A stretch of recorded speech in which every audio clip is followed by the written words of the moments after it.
The sun is going down outside the city of Hebron, and on a hillside, an old man has just finished the strangest task of his life. He has cut a heifer in half, a goat in half, a ram in half. He has laid the pieces out in two long rows on the ground, with a narrow path between them. Birds circle overhead, and he has to keep driving them away from the carcasses. The smell of blood is everywhere. His name is Abraham, and God has just told him to do this. You might be wondering what kind of God asks for something like that. You might be picturing some primitive ritual, something disconnected from your life completely. Stay with me, because by the end of this video, you will understand exactly what that bloody hillside outside Hebron has to do with you, today, in whatever room you're sitting in right now. This is not a story about ancient religious customs. This is not a story about rules carved into stone tablets. This is not a story about something that happened a long time ago and stayed there. This is the story of a single promise, made again and again across 2,000 years, to people who had every reason to believe God would eventually give up on them. We call these promises covenants, and there are 5 of them. 5 times in the Bible where God stops, looks at a human being, and says, I am binding myself to you, not loosely, not casually, with blood. Here's what most people miss. These 5 covenants are not 5 separate stories. They are one story, told in 5 chapters, and each chapter ends with the same sentence. But God is not finished yet. It starts with a man named Noah, standing on dry ground for the first time in over a year, looking up at a sky that just won't stop raining, except now it has. And it ends centuries later in an upstairs room in Jerusalem, where a different man takes a cup of wine into his hands and says words that echo Abraham's hillside almost exactly. We will get back to that upstairs room. We will get back to the blood on that hillside outside Hebron too, what it meant, and why God chose to seal a promise that way instead of just saying it out loud. But not yet. Right now, you need to understand where this all begins. With a man, a boat, and a promise that the world itself would never again be destroyed the way it almost was. The rain has stopped. For 40 days and 40 nights it fell without mercy. And now, Noah stands on the deck of a wooden vessel the size of a small village, breathing air that smells like wet earth for the first time in over a year. Everyone he loved before the flood is gone. Every person he grew up with, every face he recognized in the marketplace, every voice he ever argued with, gone. You can imagine what that kind of silence sounds like. Not peaceful, heavy. This is the first covenant. The Hebrew word for it is berith, and here's something most people don't know about that word. It comes from a root that means to cut, not to agree, not to promise, to cut. Because in the ancient world, a covenant wasn't sealed with a handshake. It was sealed with blood. An animal cut in half, both parties walking between the pieces, as if to say, this is what happens if the promise is broken. This is serious. This is permanent. Noah's covenant required nothing from him. God simply hung a sign in the sky and said, I will remember. The whole human race, every person who has ever looked at a rainbow after a storm, is living inside a promise they didn't ask for and don't have to do anything to keep. But it gets stranger. Several centuries later, a 75-year-old man named Abram is living a comfortable, uneventful life in a place called Hebron when God tells him to leave. Leave the land. Leave the family. Leave everything familiar. Go to a place God will show him later. He doesn't even tell Abram where yet. And Abram goes. You have to sit with that for a second. No plan, no certainty about what's at the other end. Just a voice and a promise. I will make you into a great nation. I will bless you, and through you, every family on earth will be blessed. This is Abram. God renames him later. And this is where the story stops being about humanity in general and starts being about one family, one bloodline, through which God says he's going to fix everything that went wrong with the whole human race. And this time, the covenant comes with a sign, too. Every male in Abraham's household has to be circumcised, a small, permanent mark on the body, a physical reminder carried for life that says, I belong to a promise. Here's the part nobody tells you. Abraham doesn't have a son yet when God makes this promise. He's 75. His wife Sarah is well past the age of having children, and God tells him his descendants will be as numerous as the stars in the sky. Genesis tells us Abraham believed God, and it was credited to him as righteousness. Not because he understood how it would happen. He didn't. He just believed the God who made the promise was good for it. Now, fast forward. Centuries pass. Abraham's family, just as promised, has multiplied into millions. But they're not free. They're slaves in Egypt, building monuments for a pharaoh who sees them as a threat to be managed, not people to be valued. And God sends a man named Moses to lead them out. This is where the story shifts again. Because at a mountain called Sinai, in the middle of the desert, God doesn't just rescue this family. He makes them a nation. He gives them a law, not as a cage, but as an identity. A way of living that would set them apart from every other nation on earth. A visible answer to the question, what does it look like when a people actually belongs to God? And once again, blood. Moses takes the blood of sacrificed animals and sprinkles it on the altar, then on the people themselves. The same word, the same root. Berith. A cutting. A binding. 3 covenants in. A promise to never destroy the world again. A promise that one family would bless every family on earth. A promise that this family would become a nation defined by belonging to God. Pay attention to this, because the pattern is about to take its sharpest turn yet. So far, we've seen 3 covenants, each one bigger than the last. A promise to the whole world. A promise to one family. A promise that turned that family into a nation. If this is the kind of thing that interests you, tracing one thread all the way through the entire Bible, make sure you're subscribed, because we do this every week. And if you've already got a guess for which covenant matters most, drop it in the comments before we get to the end. You might change your mind by the time we're done. Because the next covenant is about to take this story somewhere completely unexpected. From a nation, to a king, to a single throne that God says will never, ever end. Hundreds of years after Sinai, Israel has a king.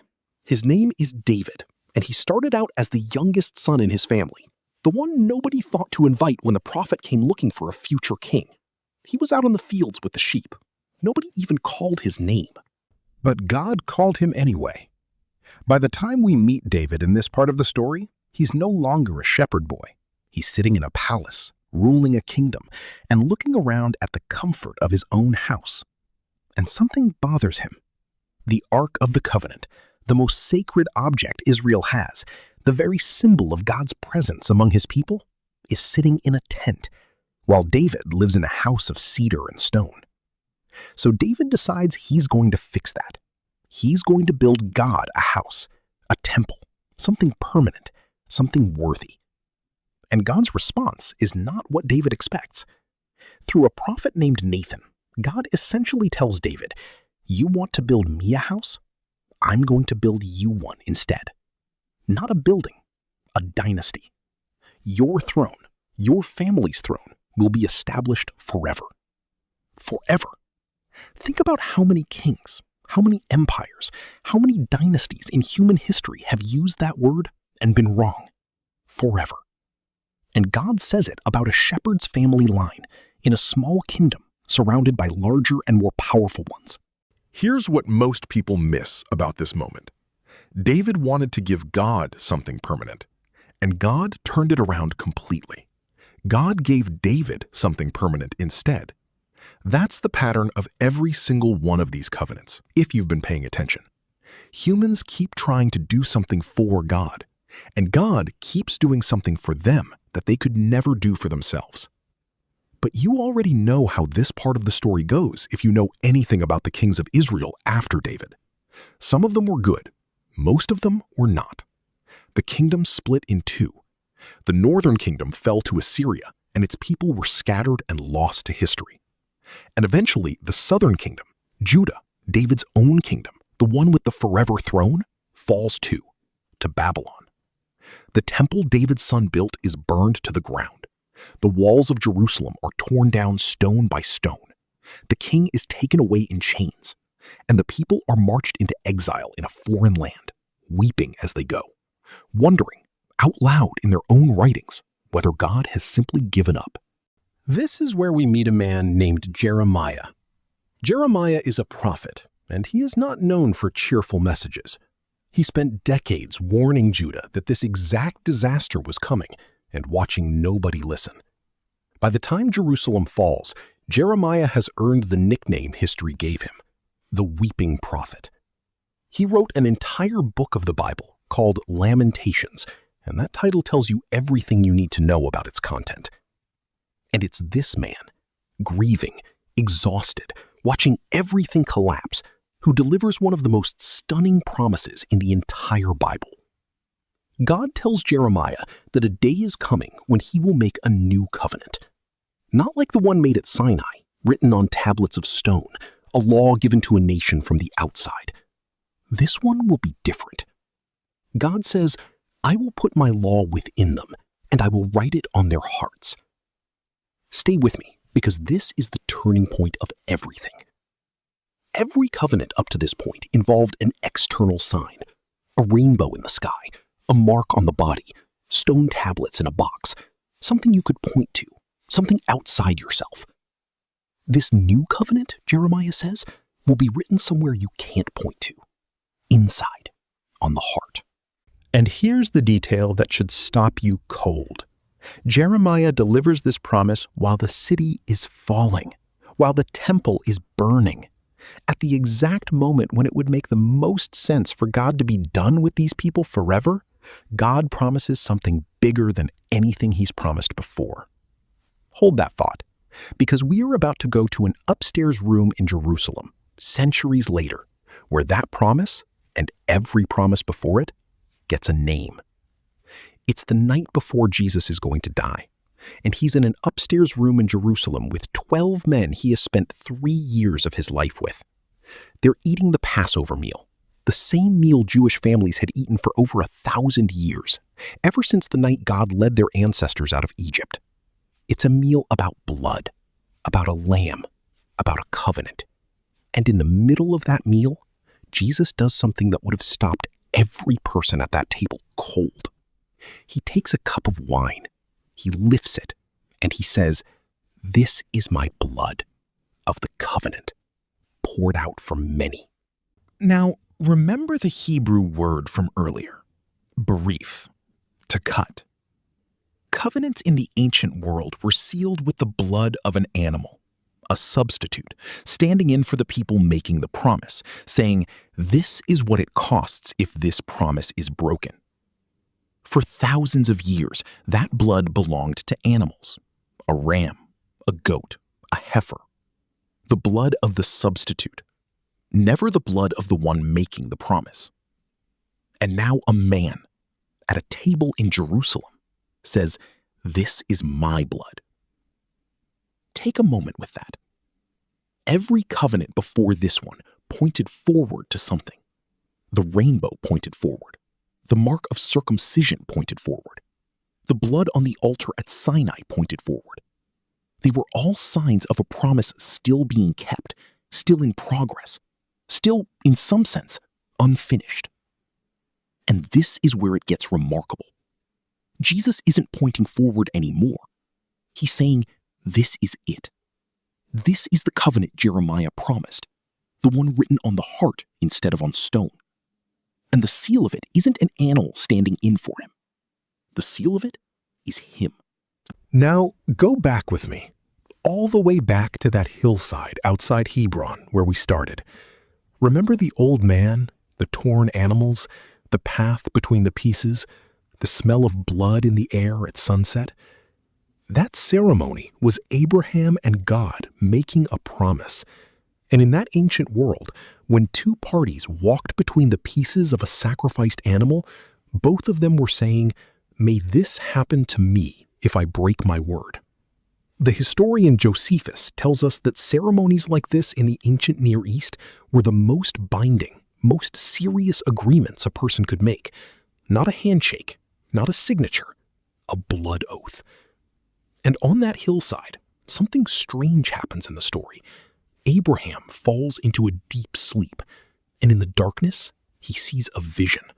A smoking pot and a blazing torch passing between the pieces of the animals. Not Abraham walking through, God himself, represented in that vision, walking through alone. Abraham didn't have to walk through his own covenant ceremony. God walked through it for him. You see it now, don't you? The same God who thousands of years before the cross walked alone through the blood of a covenant ceremony so that a man named Abraham wouldn't have to bear the weight of the promise himself. That same God, in human flesh, lifts a cup at a table in Jerusalem and says, "This is my blood." This is not a story about a religious ritual. This is not a story about ancient symbolism. This is not a story about something that only mattered to people 2,000 years ago. This is the story of a God who every single time he made a promise, eventually found a way to be the one who paid for it himself. Think about the weight of a real vow. Not a casual promise, a real one. The kind a person makes standing in front of witnesses, knowing it will cost them something for the rest of their life. A vow at a wedding. A signature on adoption papers that says this child is now mine, for better or worse, no matter what it costs. That's the kind of promise we're talking about. Except this one was made by God. To you. So here's where all of this lands. Takeaway number one. The Bible is not a collection of separate stories about separate people. It's one story. A single thread of promises, each one bigger than the last, each one pointing towards something still to come. Noah, Abraham, Moses, David, and finally, the new covenant Jeremiah promised, sealed not with the blood of animals, but with the blood of Jesus himself. Takeaway number two. Every one of these covenants was initiated by God, not earned by the people receiving them. Noah didn't ask for a rainbow. Abraham didn't have a son yet when God promised him a nation. David wanted to build God a house, and God gave him a kingdom instead.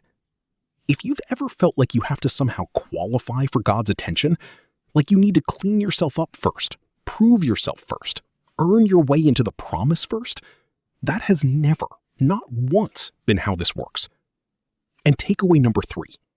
The new covenant isn't written on stone, and it isn't written on a wall somewhere far away from you. Jeremiah said God would write it on the heart. That means the covenant God made through Jesus isn't a historical document you read about. It's something offered to you, personally, right now, wherever you're sitting. So here's my question for you. Out of all 5 covenants, Noah, Abraham, Moses, David, and the new covenant in Jesus, which one surprised you the most? Which one did you not know about before this video? Tell me in the comments. I read every one of them. Because here's the truth this whole story has been building toward. For thousands of years, God kept making promises to people who had no way of keeping their end of the bargain. And every single time, when it came down to who would actually pay the price for that promise, it was never them. It was always Him.